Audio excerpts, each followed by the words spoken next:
Facebook live में आप लोगों का स्वागत है। आज हम लोगों ने महात्मा गांधी के पुनर्पाठ का 10वां एपिसोड का विषय रखा है महात्मा गांधी के मार्क्स संबंधी जो विचार हैं उनको। ऑलरेडी एक पुस्तक एक जमाने में जब महात्मा गांधी का शताब्दी वर्ष शुरू हुआ था तो वो छपी थी, वो इंटरनेट पर भी अवेलेबल है। लेकिन मैं यहाँ सीधे सिर्फ महात्मा गांधी जो कार्ल मार्क्स के बारे में सोचते हैं मैं वहां तक ही सीमित रखूंगा।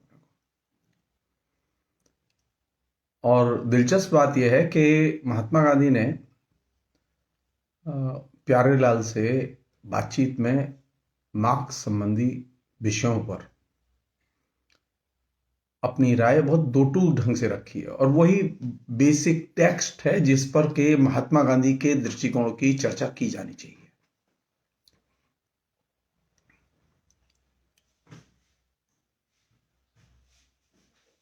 पहली समस्या तो यही है कि महात्मा गांधी और कार्ल मार्क्स का कोई तुलनात्मक अध्ययन हो सकता है कि नहीं हो सकता है।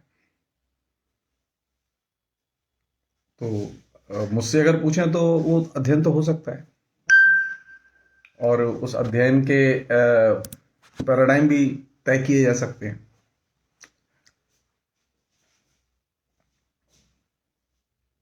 अध्ययन में कोई समस्या नहीं है।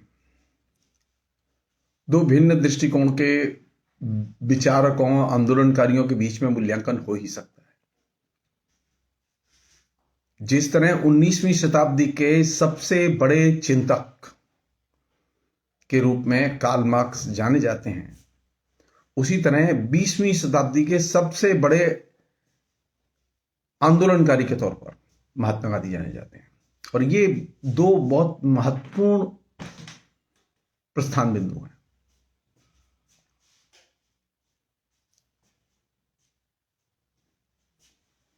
ये सच है कि महात्मा गांधी समाज विज्ञान के बारे में उस तरह से नहीं जानते थे जिस तरह से कार्ल मार्क्स जानते थे। यह भी सच है कि महात्मा गांधी की दर्शन को लेकर उस तरह से गहरी पकड़ नहीं थी जैसी कि कार्ल मार्क्स की थी।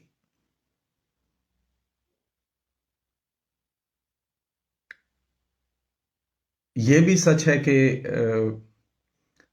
कार्ल मार्क्स का दृष्टिकोण में और गांधी के दृष्टिकोण में अनेक मामलों में समानताएं और अनेक मामलों में भिन्नताएं भी हैं।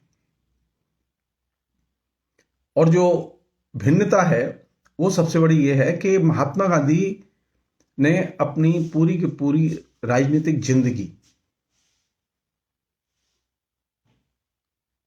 प्रतिरोध और स्वाधीनता के लक्ष्य और समानता की दृष्टि को समाज में स्थापित करने के लिए समर्पित किया। अगर मुझसे पूछें कि 20वीं शताब्दी का सबसे बड़ा आंदोलनकारी कौन है तो मैं दो टूक ढंग से कहूंगा महात्मा गांधी। महात्मा गांधी से ज्यादा बड़े पैमाने पर आम जनता को आंदोलित करना, संगठित करना, यह किसी ने नहीं किया। इवन इतने बड़े पैमाने पर आम जनता को आंदोलित करने का और संगठित करने का काम स्वयं कार्ल मार्क्स ने भी नहीं किया था। ये तो फर्क है। तो महात्मा गांधी एक आंदोलनकारी भी हैं और स्वाधीनता के बिल्कुल जैसे अनन्य उपासक। अब आप उसे बुर्जुआ स्वाधीनता कहें, आप उसे कोई और नाम दें, ये इनमैटेरियल है।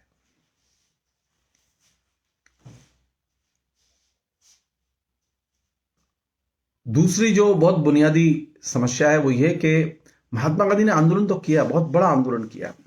हिंदुस्तान को आजाद कराने में उनकी नेतृत्वकारी भूमिका थी, इसमें कोई दो राय नहीं।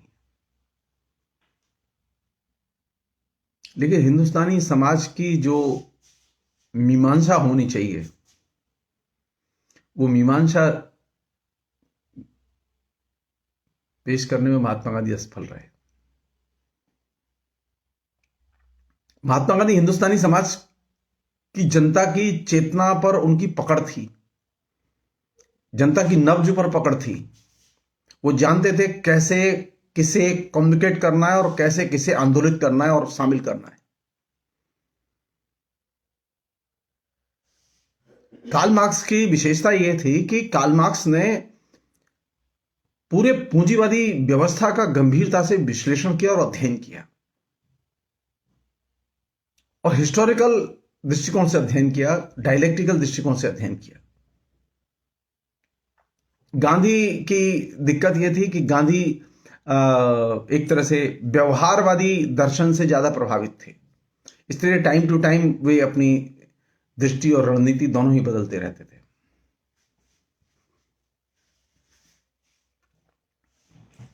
ऐसा नहीं कि गांधी ने कार्ल मार्क्स के लिखे हुए को या उनके बारे में लिखे हुए को नहीं पढ़ा था, ऐसा नहीं है, पढ़ा था। मौका लगेगा तो एक एपिसोड और करूंगा मैं उस पर अलग से।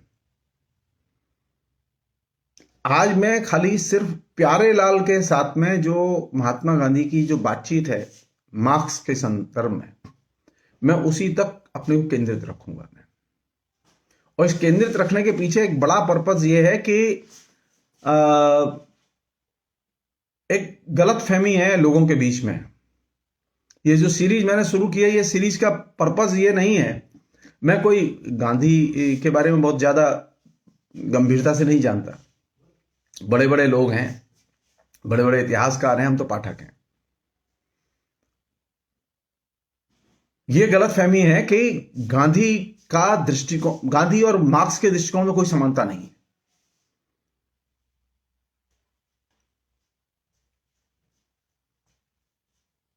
और जो गांधी ने किया और गांधी ने मार्क्स के बारे में कहा, उसके बारे में न्यूनतम चर्चा हुई है।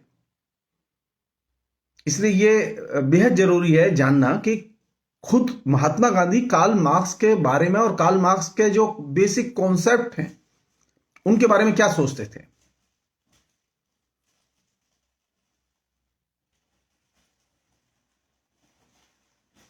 गांधी के लिए प्रमुख था स्वाधीनता और समानता के लक्ष्य को हासिल करना, और कार्ल मार्क्स के लिए प्रमुख था समाज को आमूल चूल परिवर्तित करना। यह एक बेसिक फर्क है।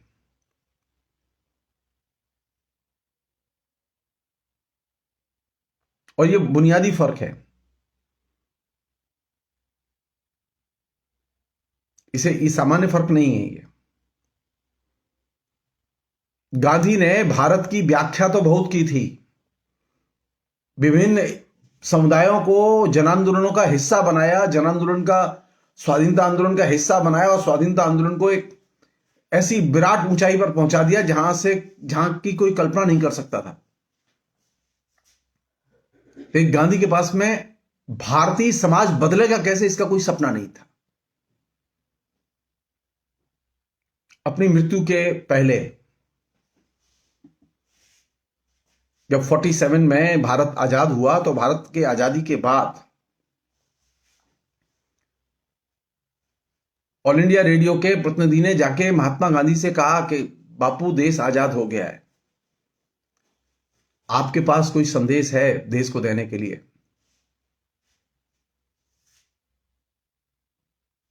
तो गांधी ने कहा, मेरे पास कोई संदेश नहीं है देने के लिए।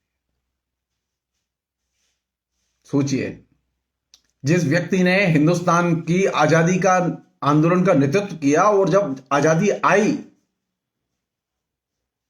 तो गांधी के पास में कोई मैसेज नहीं था। और ये चीज ऑन द रिकॉर्ड है।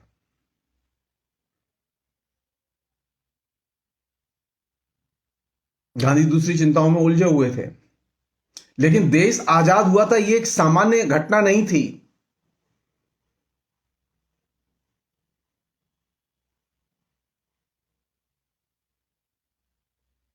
मैं फिर रिपीट करना चाहता हूं, गांधी के पास में आंदोलन का तो नुस्खा था, जनता को कैसे शामिल किया जाए ये वो जानते थे, जनता की मनोदशा के साथ में कैसे रिलेट किया जाए किसी भी डिमांड को, ये वो जानते थे।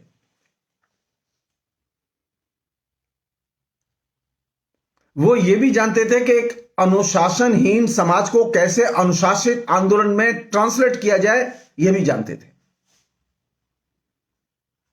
भयानक अराजक समाज था भारत का।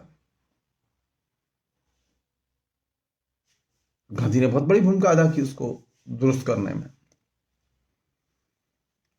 तो गांधी जी ने एक किताब पढ़ी थी, और वो किताब ये थी कि ये घटना है 9 अगस्त 1942 की। पूना में नजरबंदी के दौरान कार्ल मार्क्स की रचनाएं और उन पर लिखी हुई रचनाएं उन्होंने पढ़ी।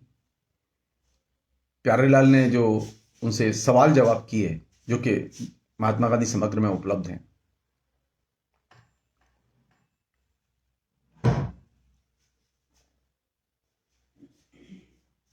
तो उन्होंने, प्यारेलाल ने सीधे मार्क्स के बारे में पूछा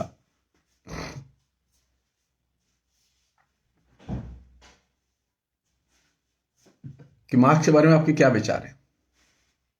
गांधी ने एक पुस्तक पढ़ी थी, ए हैंडबुक ऑफ मार्क्सिज्म।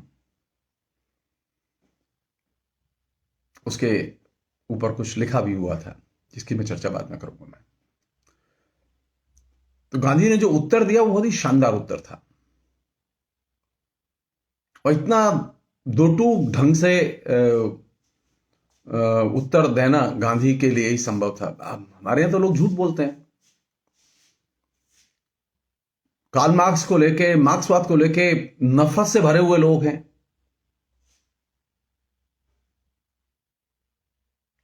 जब प्यारेलाल ने पूछा कि मार्क्स के विचारों के बारे में आपकी क्या राय है, तो गांधी ने कहा, यदि मुझ में मार्क्स वाली विद्वत्ता होती तो मैं समझता हूं मैं मार्क्स की लिखी चीजों को मार्क्स से बेहतर लिख सकता था, लेकिन मुझ में विद्वत्ता नहीं है।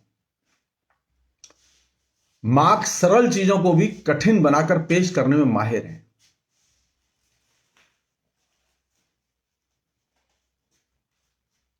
सरल चीज को कठिन बनाकर पेश करने में माहिर है। यह बात एक हद तक सही है। मैं इसमें एक बात और जोड़ना चाहता हूं। मार्क्स ने जितना शानदार गद्य लिखा अपनी रचनाओं में, ठीक वैसा ही सरल, सुबोध और लालित्यपूर्ण गद्य, शानदार गद्य, जो मैं महात्मा गांधी समग्र पढ़ रहा हूं, देख रहा हूं, वो गांधी के यहां मिलता है।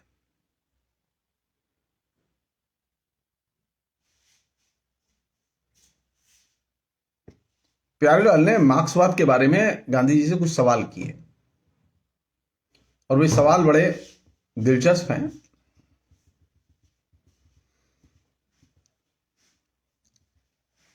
उससे मतभेद भी जानने को मिलते हैं, उससे गांधी की समझ भी समझ में आती है। गांधी के vis-a-vis आप अपनी राय भी बना सकते हैं, मार्क्स के vis-a-vis भी अपनी राय बना सकते हैं। आप यह भी पता कर सकते हैं कि गांधी की पास में मार्क्स की कितनी अधिक या कम जानकारी थी। प्यारेलाल ने सवाल किया, मार्क्स ने हमें यह बताया कि हमारी विचारधाराएं, संस्थाएं, नैतिक मापदंड, साहित्य, कला, रीति रिवाज, यहां तक कि हमारा धर्म भी, सब के सब हमारे आर्थिक प्रवेश की उपज हैं, अनकोट। गांधी ने इसका उत्तर दिया, मैं यह नहीं मानता कि हमारी विचारधाराएं, नैतिक मापदंड और जीवन मूल्य सरासर हमारे भौतिक प्रवेश की ही उपज हैं, और उसके बाहर के किसी निरपेक्ष आधार से उनका कोई सरोकार नहीं है। इसके विपरीत स्थिति तो यह है कि जैसे हम सब हैं वैसा ही हमारा प्रवेश होता है, अनकोट।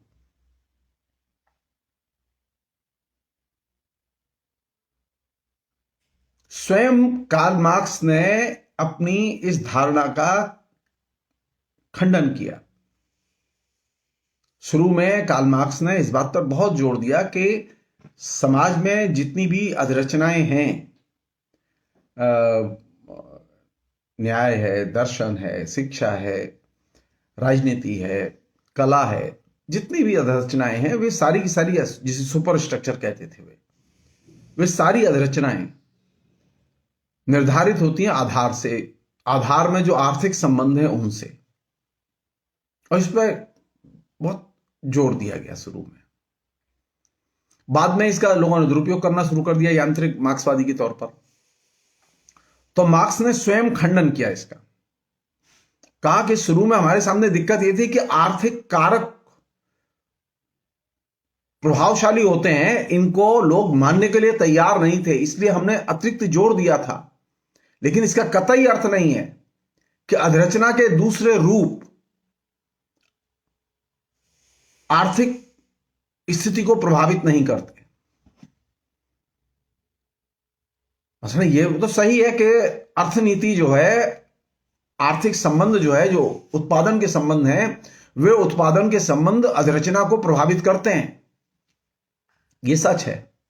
लेकिन उत्पादन के संबंध के ऊपर जो अधरचना बनी हुई है, वहां जो विचार पैदा हो रहे हैं, वहां जो चीजें निर्मित हो रही हैं, वे भी आधार को पलट के प्रभावित करते हैं।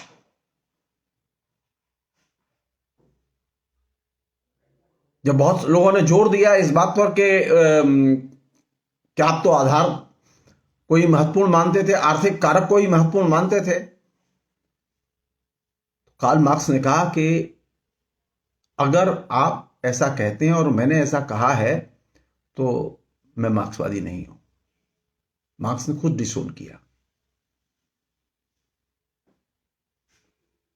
तो एक चीज तो समझ में आती है कि गांधी ने मार्क्स के जो वे पत्र हैं और दूसरी चीजें हैं जिनमें कि मार्क्स ने इस चीज को चेंज किया, गांधी जी ने पढ़े नहीं थे वो। लेकिन गांधी ने जो बात कही वो बात काफी हद तक सच है कि हम जैसे हम सब हैं वैसा ही हमारा प्रवेश होता है। ये बात सच है। ये बात सोवियत संघ के विघटन ने प्रूव की।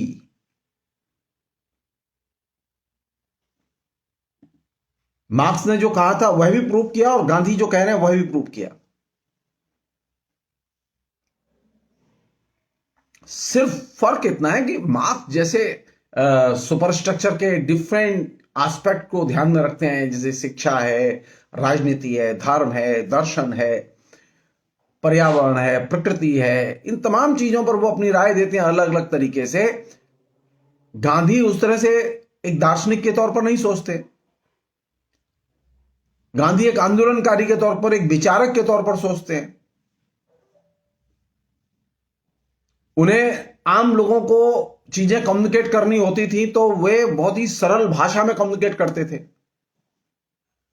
मार्क्स के सामने चुनौती यह थी कि पूरा का पूरा जर्मनी का और इंग्लैंड का जो इंटेलिजेंसिया था 20वीं शताब्दी का, 19वीं शताब्दी का, वो इंटेलिजेंसिया उनके लिए चुनौती था।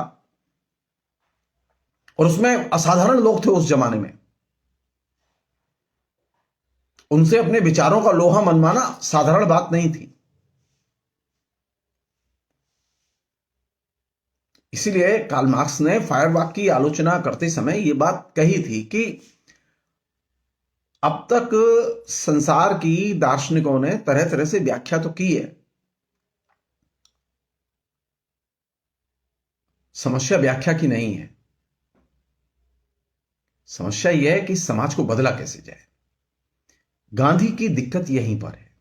गांधी के पास में भारत की तमाम समस्याओं की व्याख्या तो है, लेकिन भारत का समाज कैसे बदला जाए इसका कोई सपना नहीं है। और ये वो जगह है जहां से कि बहुत सारी चीजें उलझती भी हैं और बहुत सारी नए प्रश्न खड़े भी होते हैं। एक अन्य चीज है जिसको कि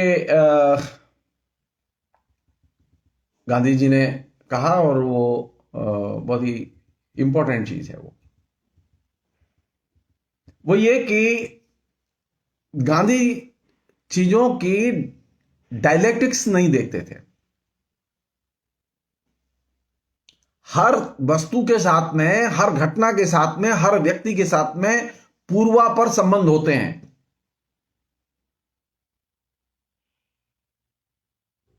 गांधी जब मुसीबत में फंसते थे तब उन्हें पूर्वापर संबंधों का ज्ञान होता था, लेकिन अमूमन वो देखते नहीं थे।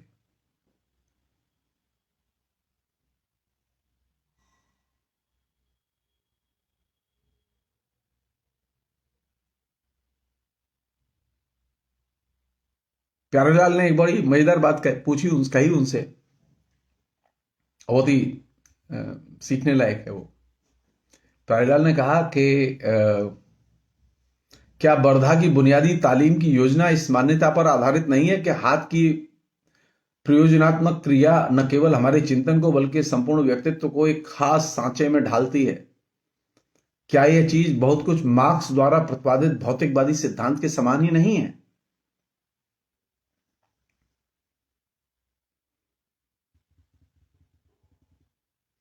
इस पर गांधी ने जो बात कही, पहले उस उत्तर को सुने फिर उसके बाद में बातचीत करेंगे।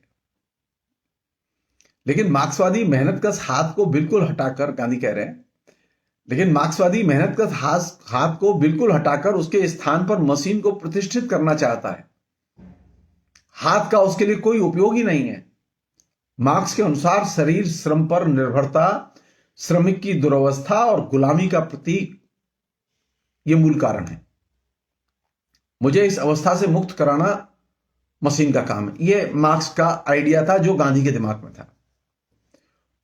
गांधी कहते हैं, दूसरी ओर मैं यह मानता हूं कि मशीन मनुष्य को गुलाम बनाती है और हाथ का बुद्धिमत्तापूर्ण इस्तेमाल ही श्रमिक को मुक्ति और सुख दोनों देगा। शुरू में इनिशियल फेज में गांधी के बहुत लंबे समय तक मशीन के विरोध में विचार रहे, वो चरखा के पक्ष में थे, लेकिन बाद में उनके विचार बदले।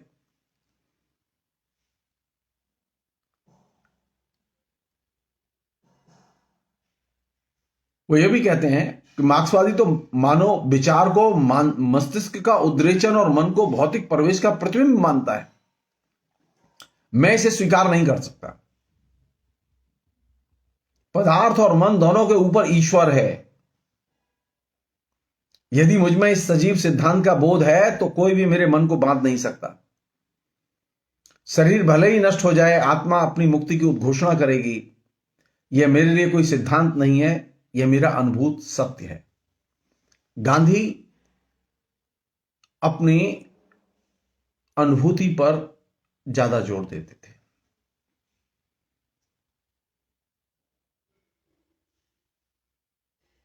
और उनका मानना था कि समाज की जो संचालक शक्ति है पदार्थ और मन के ऊपर, यानी लड़ाई थी दार्शनिकों के बीच में, भाववादी और भौतिकवादियों के बीच में, कि विचार जो है वो पदार्थ का निर्माण करता है या पदार्थ जो है विचार का निर्माण करता है। तो गांधी ने एक नई पोजीशन ली और कहा कि पदार्थ और मन दोनों के ऊपर ईश्वर है। ये जो ईश्वर वाला जो मतलब नुस्खा है गांधी का, वो बहुत ही मजेदार है। वो कभी ईश्वर को अपने किसी भी रूप में इस्तेमाल कर लेते हैं। वो ईश्वर एक तरह से वो पूजा की चीज नहीं है उनके लिए।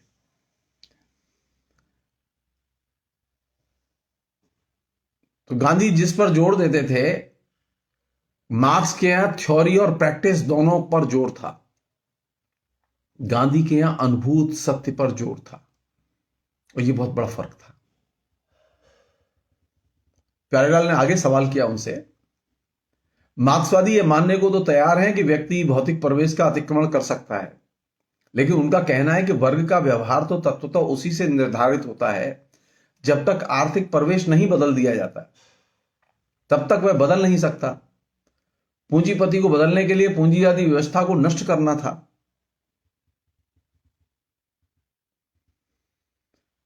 गांधी ने इस पर जो उत्तर दिया वो बहुत दिलचस्प है। गांधी कहते हैं कि जो काम व्यक्ति कर सकता है उसे करने को एक संपूर्ण जन वर्ग को प्रेरित किया जा सकता है। सवाल सिर्फ सही तरीके की तलाश का है। हमारा संपूर्ण अहिंसक आंदोलन, असहयोग आंदोलन, जिसका लक्ष्य ब्रिटिश शासक वर्ग का हृदय परिवर्तन है, इसी संकल्पना पर आधारित है। वर्ग संघर्ष का मेरा उपचार ट्रस्टीशिप है। गांधी वर्ग संघर्ष को नहीं मानते थे, गांधी ट्रस्टीशिप को मानते थे। गांधी कास्ट स्ट्रगल में विश्वास नहीं करते थे, गांधी हृदय परिवर्तन में विश्वास करते थे।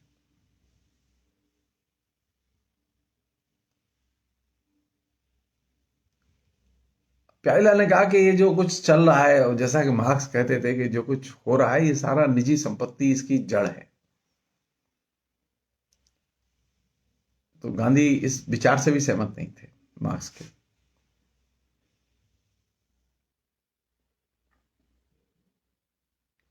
प्यारीलाल ने कहा कि जो युद्ध होते हैं वो संपत्ति, खासतौर निजी संपत्ति के साइड इफेक्ट हैं, वो उसी के लिए युद्ध होते हैं, संपत्ति हासिल करने के लिए। गांधी ने कहा नहीं, केवल आर्थिक तत्व ही नहीं, अंततः जो घटनाक्रम का नियमन वह अदृश्य शक्ति करता है, यहां तक कि उन घटनाओं को संभव बनाने वाले मनुष्यों के मन में भी। यदि मान लें कि हिटलर आज मर जाए तो उससे वर्तमान इतिहास की सारी धारा बदल जाएगी। इसी प्रकार मान लें कि किसी भूकंप या किसी अन्य प्राकृतिक आपदा के फलस्वरूप सभी पूंजीपति मिट जाएं तो उस हालत में वर्ग संघर्ष के इतिहास में ऐसा परिवर्तन आ जाएगा जिसकी कि इतिहास की आर्थिक व्याख्या के प्रतिपादकों ने कल्पना भी नहीं की होगी। यदि चेम्बरलेन के स्थान पर इंग्लैंड का कोई अधिक ऊर्जस्वी व्यक्ति होता तो क्या वर्तमान युद्ध का इतिहास भिन्न नहीं होता? या फिर अगर चेम्बरलेन ने अंतिम क्षण में राजनीतिक साहस के अभाव का परिचय न दिया होता? इसमें दो गांधी ने बहुत महत्वपूर्ण प्रश्न उठाए हैं। कोटेशन यहीं खत्म है। वो प्रश्न ये है कि अंततः घटनाक्रम का नियमन वह अदृश्य शक्ति करती है जो भी हमारे इर्द गिर्द होता है। मैंने जितना मार्क्सवाद पढ़ा है मैं उसके आधार पर कह सकता हूं, कार्ल मार्क्स ने यह बात लिखी है, सामाजिक विकास की गति के नियम मनुष्य की या व्यक्ति की चेतना से स्वतंत्र ऑपरेट करते हैं।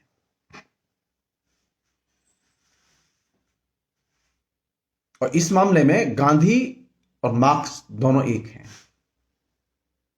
ये अदृश्य शक्ति नाम लेते हैं, वो कहते हैं कि नहीं, वो व्यक्ति की चेतना से स्वतंत्र ऑपरेट करते हैं।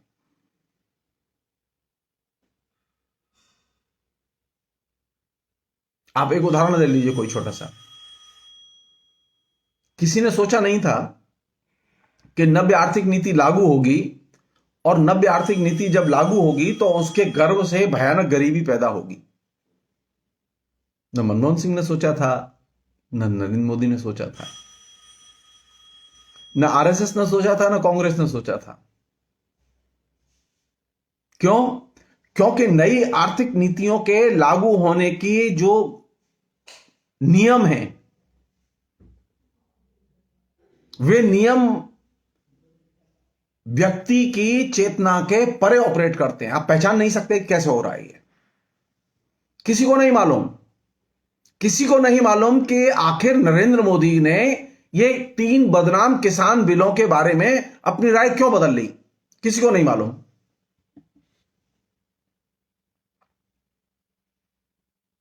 किसी को नहीं मालूम कि भारत में अचानक 80 करोड़ लोग भूखमरी के कगार पर कैसे पहुंच गए।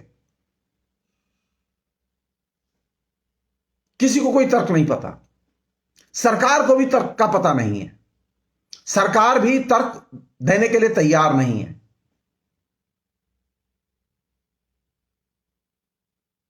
कांग्रेस के मंत्री भी जो रहे हैं वो भी इसे एक्सप्लेन करने की स्थिति में नहीं है कि नव्य आर्थिक उदारीकरण की नीतियों का ही अनुकरण किया है नरेंद्र मोदी ने।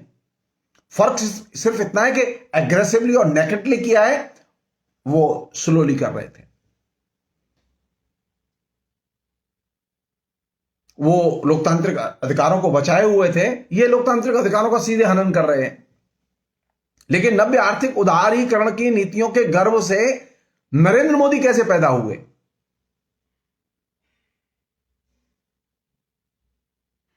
मैं फिर रिपीट कर रहा हूं मार्क्स की वह धारणा, जो बहुत महत्वपूर्ण धारणा है। सामाजिक विकास की गति के नियम मनुष्य की चेतना के परे ऑपरेट करते हैं। कोई नहीं जानता कि अदानी ने कितने पैसे दिए, अंबानी ने कितने पैसे दिए, सारी हवाएं हैं। कभी तो अदानी ने प्रेस कॉन्फ्रेंस नहीं की। कौन नहीं जानता कि मुकेश अंबानी के बाप को, धीरू भाई अंबानी को विकसित करने में और खड़ा करने में कांग्रेस की सबसे बड़ी भूमिका थी।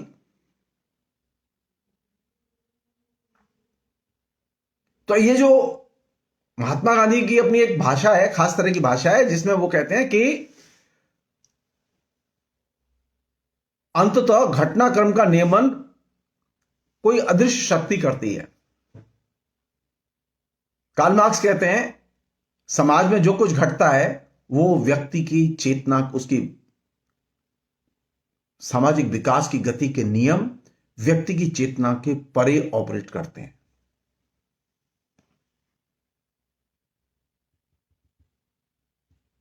और जब संपत्ति के प्रश्न को युद्ध के साथ जोड़ दिया प्यारेलाल ने सवाल किया गांधी जी से। मार्क्सवादियों का कहना है कि युद्ध के उन्मूलन के लिए हमें बस निजी संपत्ति की संस्था को मिटा देना है। आपने भी यही शिक्षा दी है कि संपत्ति अहिंसक जीवन पद्धति के लिहाज से असंगत है। गांधी ने कहा यह अंशतः ही सच है। क्या ट्रॉय की हेलन ट्रोजन युद्ध का कारण नहीं थी? क्या राजपूतों की लड़ाइयों का संबंध निजी संपत्ति से था? नहीं। युद्ध के उन्मूलन के लिए हमें इससे अधिक कुछ करना है।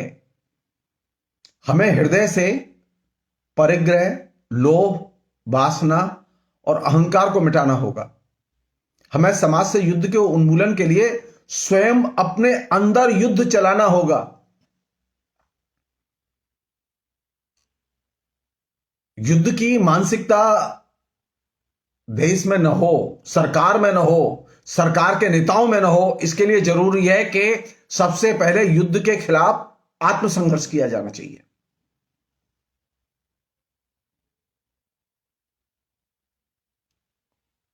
तो युद्ध की इच्छाएं कहां से पैदा होती हैं जिनका गांधी जिक्र कर रहे हैं? लोभ, वासना, अहंकार, ये तमाम चीजें हैं जो कि युद्ध को जनरेट करती हैं। और ये गांधी की ये बात सच है। बाद में गांधी की ये जो लाइन है, ये लाइन सारी दुनिया में जो समाजवादियों ने जो पीस मूवमेंट युद्ध के खिलाफ में ऑर्गेनाइज किया, उस पीस मूवमेंट की ये बेस लाइन थी। एक अन्य चीज,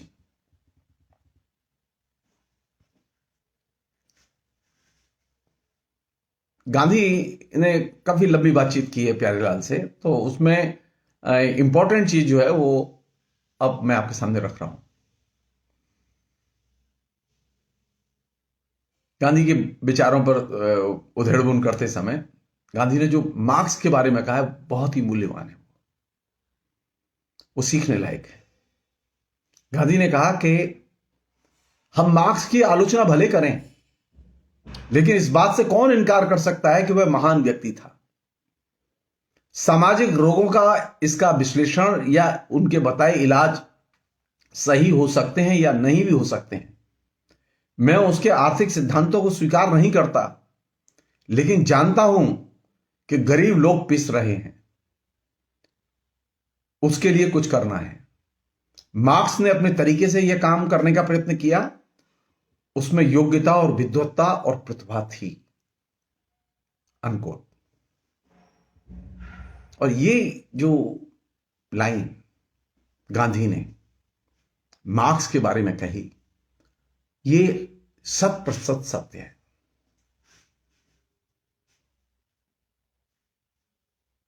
अब एक दूसरी चीज जो कि इसका पहलू है, मतलब एक तरफ मार्क्स के बारे में गांधी के विचार, और दूसरी तरफ जो मार्क्सवादी हैं वे कैसे गांधी से सीख नहीं पाए या क्यों दूरी रही, और गांधी के बारे में वो क्या सोचते रहे। 2-3 मिनट में मैं उसकी चर्चा करूंगा, मैं ज्यादा नहीं लूंगा मैं उस पर।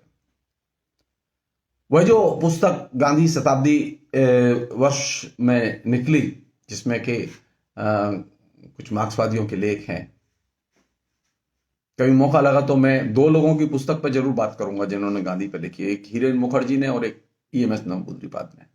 बहुत शानदार पुस्तक है। और सबसे घटिया जो चीज गांधी के बारे में लिखी है वो थी मानवेंद्र नाथ राय की, एमएन राय की, जो कि कहने के लिए कम्युनिस्ट आंदोलन के वो जिसे कहें कि सर्वोच्च नेताओं में से एक थे, विश्व स्तर पर उनकी ख्याति थी, लेकिन गांधी के बारे में उनका मूल्यांकन सबसे घटिया था।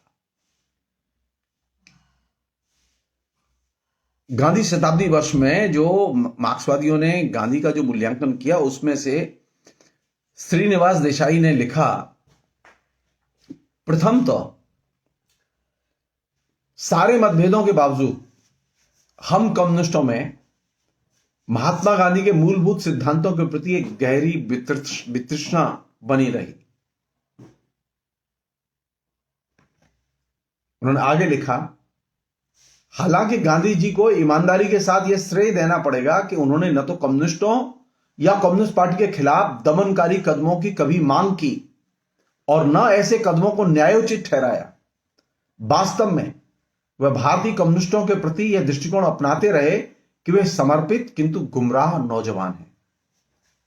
फिर भी उनके प्रति हम लोगों की जो मूलभूत वितृष्णा थी, उसके जवाब में उनमें भी मार्क्सवाद के प्रति, वर्ग संघर्ष की धारणा के प्रति वैसी ही वितृष्णा ने घर कर लिया था। वे आगे लिखते हैं, दूसरे सारे उलटफेरों के बावजूद भारतीय कम्युनिस्ट पार्टी कभी गांधी जी और गांधीवाद को उसके समष्टि रूप में ग्रहण नहीं कर सकी। और उनकी लेख की मारक लाइन है वो ये, वह गांधी वह हमारे लिए पहेली बने रहे। एक दूसरे बहुत महत्वपूर्ण टॉप नेता हैं कम्युनिस्ट आंदोलन के, एसिड डांगे। एसिड डांगे ने बहुत शानदार गांधी के प्रति अपनी बात कही है। उसे गांधी की ताकत का अंदाजा लगता है, और जो श्रीनिवास देसाई ने जो बात कही है उससे गांधी से जो कम्युनिस्टों ने नहीं सीखा उसका अंदाजा लगता है। ऐसे डांगे ने लिखा, प्रचंड कल्पना शक्ति और आतताइयों के खिलाफ अदम्य आक्रोश के साथ वह जन आंदोलन के महान नायक के रूप में उभर कर आए।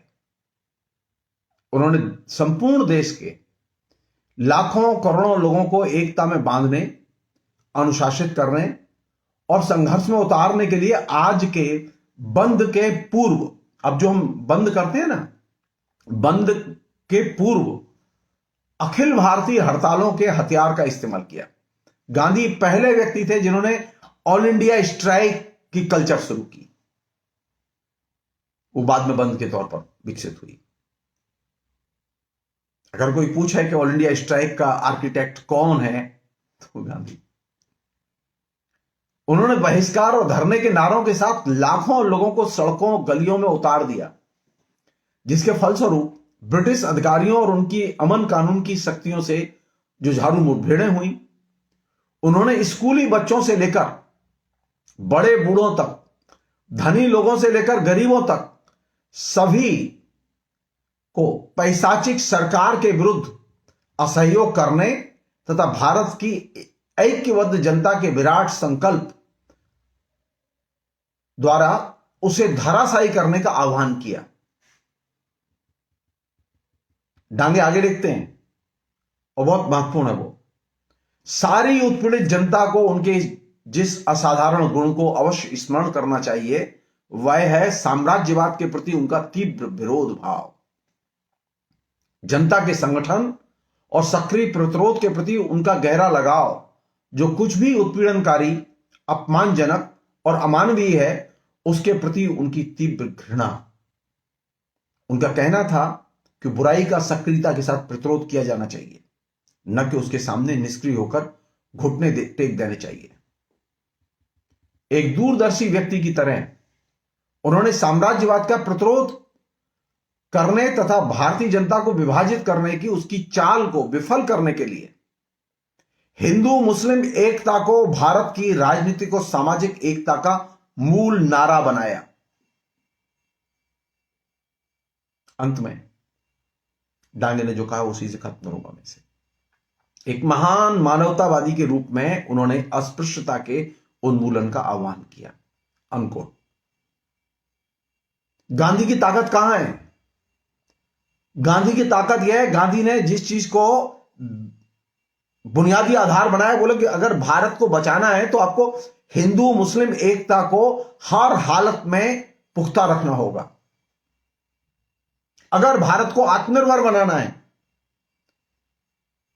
तो साम्राज्यवाद के खिलाफ में आपको सीना तान के खड़ा होना होगा। और साम्राज्यवाद के खिलाफ खड़े होने का मतलब यह है कि जो मॉडर्न पीरियड में बहुराष्ट्रीय कंपनी, उनके दबाव, जो बहुराष्ट्रीय जो वित्तीय संस्थाएं हैं उनके दबाव, उनके खिलाफ आप खड़े हों।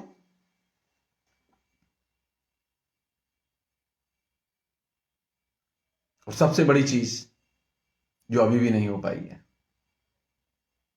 अनटचेबिलिटी। अनटचेबिलिटी अभी दूर नहीं हो पाई है। अब अनटचेबिलिटी ने बल्कि अपनी शेप बदल ली है। अब खाली ये सवर्ण असवर्ण की अनटचेबिलिटी नहीं है, बल्कि अब तो सवर्णों में भी अनटचेबल होते हैं आपस में, असवर्णों में भी आपस में अनटचेबिलिटी ज्यादा बढ़ी है। विभिन्न रूपों में बढ़ी है।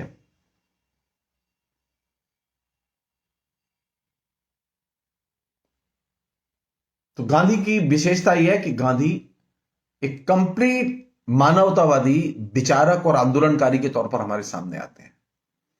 और कार्ल मार्क्स की विशेषता यह है कि वह एक मूलगामी, परिवर्तनकामी विचारक, चिंतक और आंदोलनकारी के तौर पर सामने आते हैं। और ये दोनों का फर्क, और इसके केंद्र में क्या है? गरीब को कैसे उसकी गरीबी से मुक्त किया जाए। व्यक्ति के द्वारा व्यक्ति के शोषण को मुक्त करने के लिए ही मार्क्सवाद का जन्म हुआ था। और गरीब को शोषण से मुक्त करने का ही लक्ष्य गांधी का था। इसीलिए वो दरिद्र नारायण को सबसे अधिक महत्व देते थे। वो नारायण को महत्व नहीं देते थे, वो दरिद्र नारायण को महत्व देते थे। इसलिए गांधी पर बात करते समय यह चीज, बेसिक चीज ध्यान रहनी चाहिए कि गांधी और मार्क्स में एक समानता है। वो ये कि गरीब को कैसे उसके शोषण से, उसकी अपमानजनक जिंदगी से उसको कैसे मुक्त किया जाए, उसे कैसे स्वाधीनता के, समानता के धरातल पर लाके खड़ा किया जाए। कार्ल मार्क्स भी यही चाहते थे।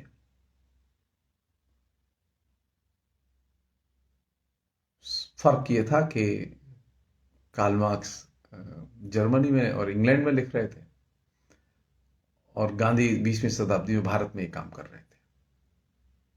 लेकिन दोनों का लक्ष्य एक ही था, गरीब को गरीबी से कैसे मुक्ति दिलाई जाए, उसे कैसे शोषण से मुक्त किया जाए। और यह चीज अपने आप में बहुत बड़ी चीज है।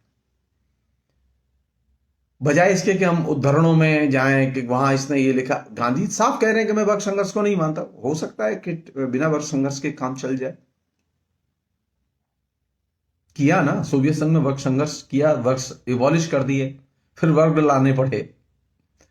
60 साल तक सोवियत संघ में वर्ग नहीं थे। 1917 की अक्टूबर रेवोल्यूशन के बाद वर्ग खत्म कर दिए गए। 49 में चीन में रेवोल्यूशन के बाद वर्ग खत्म कर दिए गए। बाकायदा जमींदारी उन्मूलन हुआ, पूंजीपति उन्मूलन हुआ, सब कुछ हुआ, सब समान हो गए। अल्टीमेटली क्या हुआ?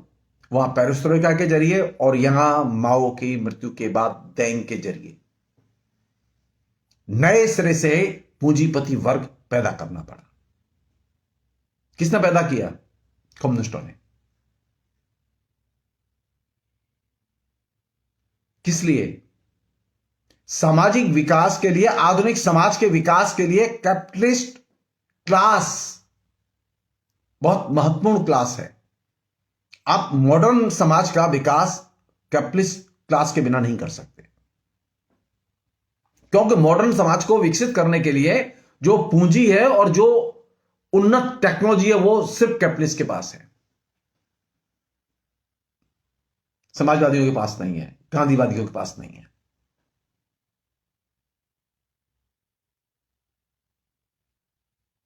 हमारे देश में मुसीबतें कब शुरू हुई?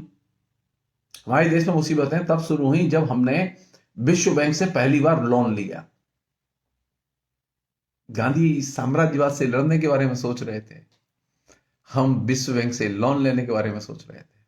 इंदिरा गांधी जब पहली बार प्रधानमंत्री बनी तो उन्होंने पहली बार विश्व बैंक से लोन लिया और वहीं से वो सिलसिला शुरू हुआ। तो आज हमारी स्थिति है कि हमारे गले में अंतरराष्ट्रीय वित्तीय संस्थाओं के कर्ज का बोझ इस कदर है कि तकरीबन हर व्यक्ति के ऊपर, मैं मोटा अनुमान है मेरा, मैं हो सकता है गलत हो, 40,000 रुपया से ऊपर हर एक व्यक्ति के ऊपर कर्ज है। कि मोदी जी का जो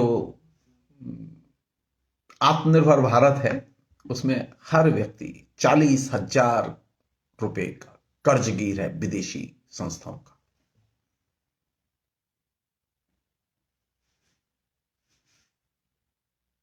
तो गांधी को कहां से देखें? सूत काटने से नहीं। गांधी ने जिस बात को जोड़ दिया, जिस बात को डांगे ने रेखांकित किया कि जो उत्पीड़नकारी है, जो अपमानजनक है और जो अमानवीय है, इन तीन चीजों का जो विरोध अनकंप्रोमाइजिंग, गांधी ने इन तीन चीजों का विरोध करते समय किसी भी किस्म के समझौते से इनकार किया। और यही वजह है जहां से कि आपके हमारे समाज के अंदर मानवतावाद पैदा होता है, लोकतंत्र विकसित होता है।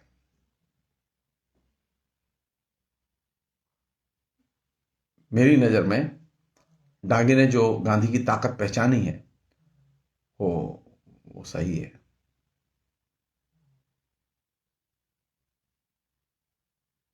और दूसरी चीज जो कि बहुत ही मूल्यवान है, गांधी से क्या सीखें? तीव्र साम्राज्यवाद विरोध। अभी तो हालत यह है कि हम लोग साम्राज्यवाद विरोध की तो बात ही नहीं करते, और जो लोग बात करते हैं उनको गालियां दी जाती हैं। तो तीव्र साम्राज्यवाद विरोध का झंडा उठाए हुए हैं कम्युनिस्ट, और तीव्र साम्राज्यवाद समर्थन का झंडा उठाए हुए हैं वे लोग जो गांधी की परंपरा के वारिस हैं, और वे लोग जो गांधी की हत्या में किस हिस्सेदार रहे हैं।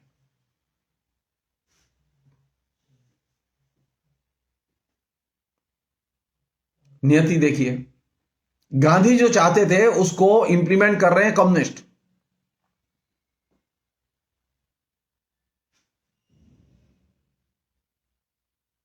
रियल प्रैक्टिशनर हैं कम्युनिस्ट गांधी के। गांधी जैसे कहते थे, जैसे किसान अब रियल प्रैक्टिशनर है गांधी के।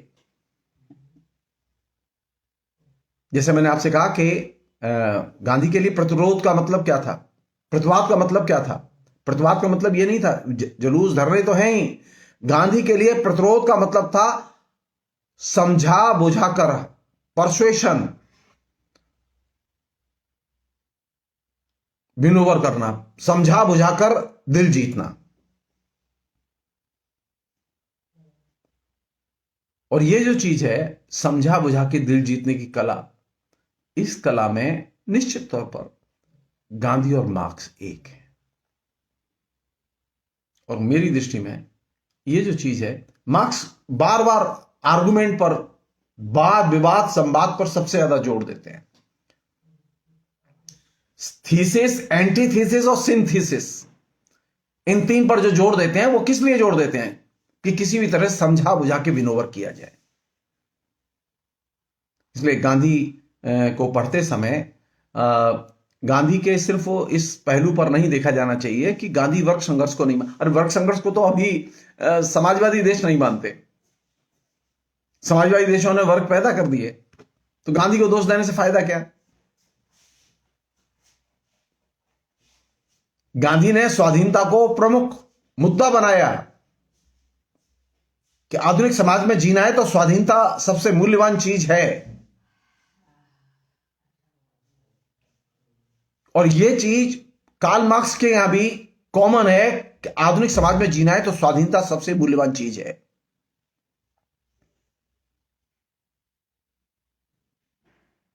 दुर्भाग्य की बात यह है कि स्वाधीनता के कॉन्सेप्ट को कम्युनिस्ट पार्टियां अपने यहां जो शासन उनके आए विभिन्न देशों में वे भूल गए। फिर मार्क्सी रचनाओं में तो है ही है। इसीलिए हेबरमास ने कहा था, सॉरी, हॉब्सबॉम ने लिखा कि कम्युनिस्ट मैनिफेस्टो में मार्क्स ने जिस तरह के समाजवादी समाज की कल्पना की थी उसका सोवियत के समाजवादी समाज से कोई लेना देना नहीं है।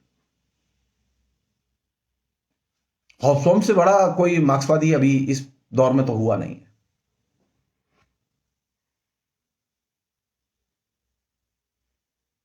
दोनों को स्वाधीनता पसंद थी, दोनों को अभिव्यक्ति की आजादी पसंद थी। मार्क्स को भी पसंद थी और गांधी को भी पसंद थी।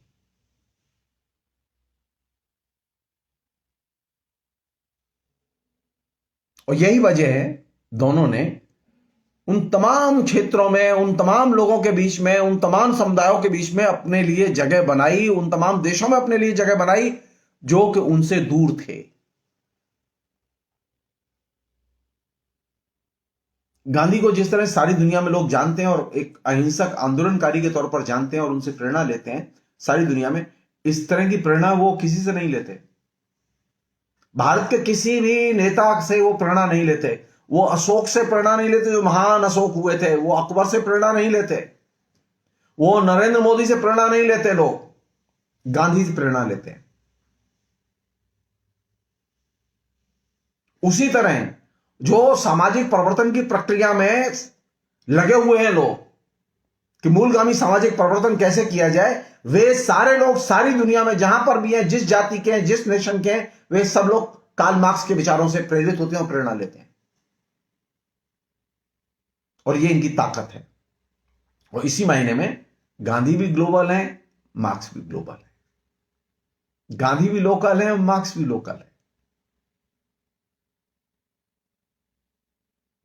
कहां मिलेंगे? वाद विवाद संवाद में। मार्क्स कहां मिलेंगे? वाद विवाद संवाद में। इसलिए गांधी पर विचार करते समय, मार्क्स पर विचार करते समय थीसिस, एंटीथीसिस, सिंथेसिस, वाद विवाद संवाद, ये बेहद जरूरी है। और यही गांधी की ताकत थी और यही मार्क्स के दृष्टिकोण की भी ताकत थी। फिलहाल इतना ही। बहुत बहुत शुक्रिया। Thank you.